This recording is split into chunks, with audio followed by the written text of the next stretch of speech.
and it's scheduled for June 13th at the Academy of Arts and Letters. And you know, all the older ones come and support the young ones, for whom this is a huge event. And I start very young kids at first grade. And like my beginner class at CP1 this year is has 17 kids in it. And that's 17 first graders never having had played the violin before. I mean, just opening cases takes a while. So, but they all get up there and they play Twinkles with the support of the older ones. They have beautiful bow hands, and their parents come. And this is what, well, I wrote all this stuff, but actually I could just talk. And what I want to say is we have so much in common, Little Sisters and Opus. And what I do with the kids is quite similar, and we work with their families. Once the children of the violin program of the beginners, once they come to that concert, we've got them hooked. And they see their children play the violin, like you've seen, and it's so empowering for the children. The music and woman. It makes them so proud that they feel they can learn anything. They learn how to study for the first time. They learn how to focus. They don't give up. Well, I don't let them quit. That could be part of the reason they're not allowed to quit.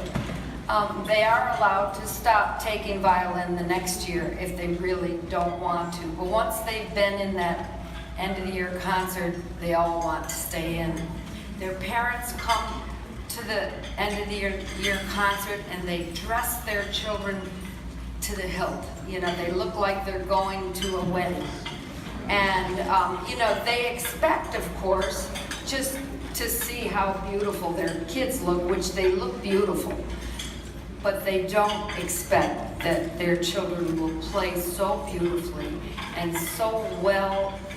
They play in tune and they play all together with a group of more than 200 kids, and many of them older children. And it just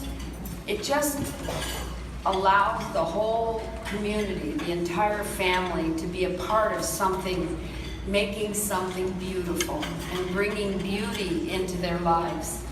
And I just feel that if more children had this opportunity, like I did when I was a child. My dad was a factory worker and I grew up in Rome, New York, and I never, ever would have had the opportunity to study the violin unless it was offered in my public schools, which it was.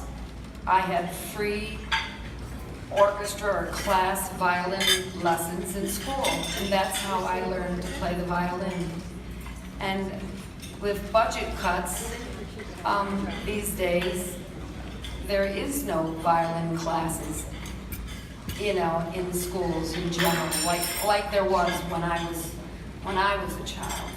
So it's so important. I feel like, you know, we're wondering why our children don't graduate, why they don't read, why they don't. We need to not only educate children that they learn to do mathematics and learn to read, but we need to work on educating their hearts and their souls, and really put music back into the schools, work within the community, and deal with these beautiful children that all have talent. And so this is why I believe that Little Sisters, it's such an honor to be here and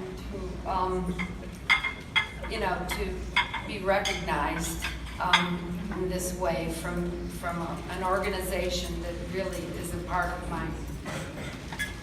my life, you know, very much.